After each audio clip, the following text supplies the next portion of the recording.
नमस्कार, मी दीपक चव्हाण. आपण पाहत आहात यूथ लीडर न्यूज. आज आपण पाहणार आहोत एक वेगळी बातमी.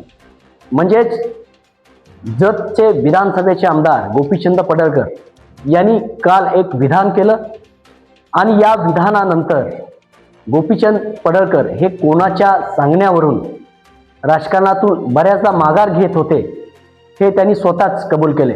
नक्कीच सांगलीतील एका कार्यक्रमामध्ये आमदार सुधीरदादा गाडगीळ यांच्या समेत असणाऱ्या या कार्यक्रमात गोपीचंद पडळकर यांनी आपण सुधीरदादा गाडगीळ यांच्या सांगण्यावरून बऱ्याचदा राजकारणात अनेक विषयांवर माघार घेतली असा खुलासा करत सर्वांनाच अचंबित केलं.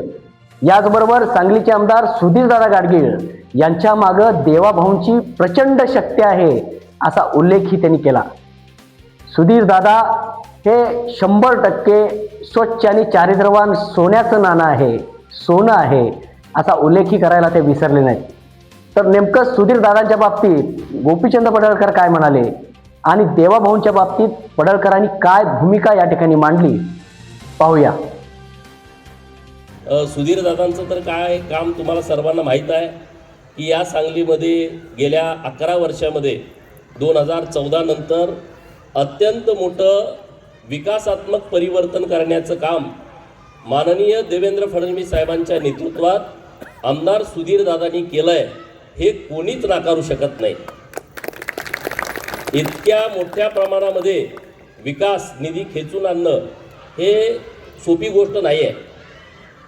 तुम्ही बघितलं 19 ते 22 आपली सत्ता नसताना ज्या प्रमाणामध्ये या शहराला विकास निधी येणं अपेक्षित होतं तो निधी येऊ शकला नाही. म्हणजे ते 2.5 वर्ष शहराला 5 वर्ष मागं घेऊन गेलेले आहेत. परंतु परत एकदा आपली सत्ता आली आणि दादांच्या नेतृत्वामध्ये अखंड शहरामध्ये जिल्ह्याचं ठिकाण आहे, पायाभूत सुविधा ज्या पद्धतीनं शहराला गरजेच्या आहेत त्या पायाभूत सुविधा मोठ्या प्रमाणात देण्याचं काम माननीय सुधीरदादांनी केलेलं आहे. आणि आणखी पुढं त्यांच्या नेतृत्वामध्ये आता महानगरपालिकेची निवडणूक येऊ घातली आहे. पुढच्या महिन्याभरात निवडणूक असू शकते, मला माहीत नाही, पण असू शकते. सर्वांची जोरात तयारी सुरू आहे. तर सर्व इच्छुकांना माझ्या मनापासूनच्या खूप खूप शुभेच्छा आहेत. तुम्ही ताकद लावा, तुम्ही प्रयत्न करा, दादांना प्रसन्न करण्याचा प्रयत्न करा. म्हणजे तुम्हाला तिकीट तर किमान मिळेल आणि तिकीट मिळाल्याच्या नंतर मग आम्ही आहेच तुम्हाला मतं द्या म्हणून प्रत्येक वार्डात येऊन लोकांना विनंती करण्यासाठी. मनोजदादा पण आता आलेले आहेत. असे सगळी मंडळी दादांच्या सोबत आता पूर्ण ताकदीनं उभी आहे, पूर्ण क्षमतेनं लढतायत आणि त्यांना विकासाचा निधी देणं.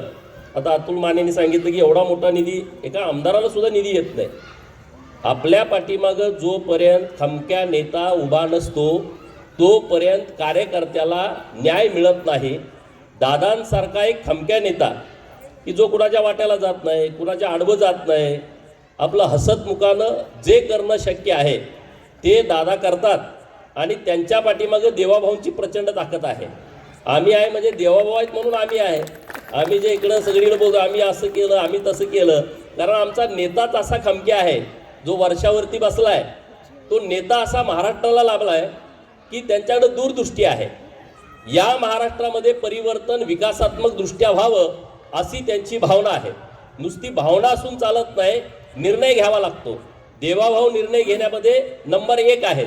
निर्णय घेणं सोपं आहे पण त्याची अंमलबजावणी करणं खूप अवघड असतं. परंतु देवाभाऊंचं इतकं बारीक लक्ष असतं की मी घेतलेला निर्णय त्याची अंमलबजावणी झाली की नाही झाली त्याची ती चौकशी करतात. आणि म्हणून अधिकाऱ्यांना पण माहीत आहे एकदा माननीय मुख्यमंत्री महोदयांनी घेतलेला निर्णय आहे तर त्या निर्णयाची अंमलबजावणी करावीच लागते. आणि म्हणून अधिकारी सुद्धा कुठल्याही गोष्टीमध्ये टाळाटाळ करत नाहीत. आज जो पश्चिम महाराष्ट्र बदलतोय, विदर्भातली लोक म्हणतात की पश्चिम महाराष्ट्रानं खूप नेलं आहे, तर आज तशी परिस्थिती नाही आहे. पश्चिम महाराष्ट्रामध्ये असे अनेक तालुके आहेत, अनेक शहरं अशी आहेत की विकासापासून दूर होती. आज त्या सर्व शहरांचा मोठ्या प्रमाणामध्ये विकास होतोय. याचं कारण सांगली शहरातल्या लोकांनी सुधीरदादांसारखा एक चेहरा आमदार म्हणून निवडला आणि महाराष्ट्राच्या विधिमंडळामध्ये पाठवला. आणि दादा तुम्हाला माहीत आहे PNGच्या बाहेर अशी लाईन लागलेली असते. त्यांची दुकानं पहिल्या दिवशीचं ओपनिंग असलं तरी पण पहिल्या दिवशी पण लाईन लागलेली असते. त्यांना जाहिरात करावी लागत नाही, त्यांना कोणाला बोलवावं लागत नाही. असं ते 100 नंबरी सोनं आहे. आणि असा माणूस आपल्या शहराला मिळाल्याच्यामुळं एक चांगलं काम आपल्या शहरामध्ये उभा राहतंय. आम्ही दादांच्या सोबत आहोत. दादांच्या आम्ही कुठलंही त्यांनी काम आम्हाला सांगितलं तर आम्ही काय दादांचं काम मोडू शकत नाही, कारण त्यांची भूमिका आहे ती पार्टीसाठी नंबर 1ची आहे. त्यांची भूमिका आहे ह्या शहरासाठी आहे. त्यांची भूमिका आहे सांगली शहरातल्या गोरगरीब जनतेला न्याय मिळाला पाहिजे आणि त्या भूमिकेच्या पाठीशी उभं राहणं आमचं भारतीय जनता पार्टीचे कार्यकर्ते म्हणून आमचं कर्तव्य आहे, आमची जबाबदारी आहे. आणि म्हणून आम्ही सगळे पार्टीतले सगळे दादांच्या सोबत आहेत. दादांना शत्रूच नाही, एकदम अजात शत्रू व्यक्तिमत्व राजकारण मला किती असतील तुम्हाला माहीत आहे, पण दादांना एकही शत्रू नाही. कारण दादा अजात शत्रू माणूस आहे. ते कुणाच्या वाट्यालाच जात नाही. तिकडं काय लागलं कळवण का ते बाजूने निघून जातात. त्यामुळं त्यांच्या वाट्याला कोण जात नाही. पण माझ्या वाट्याला जे जातात ते दादाला विचारतात, अरे गोपीचंदचं कसं चाललंय, गोपीचंदला जरा समजावून सांगा. आणि दादा मला महाविकास आघाडीच्या काळात समजावून सांगायचे आणि मी बऱ्यापैकी त्यांचं ऐकायचो. त्यामुळं बरेच विषय दादांच्या सांगण्यामुळं या राजकारणामध्ये टाळले पण गेलेले आहेत. असं एक चांगलं व्यक्तिमत्व आपल्याला मिळालं आहे, तर आपण या व्यक्तिमत्वाच्या पाठीशी ठामपणे उभं राहिलं पाहिजे.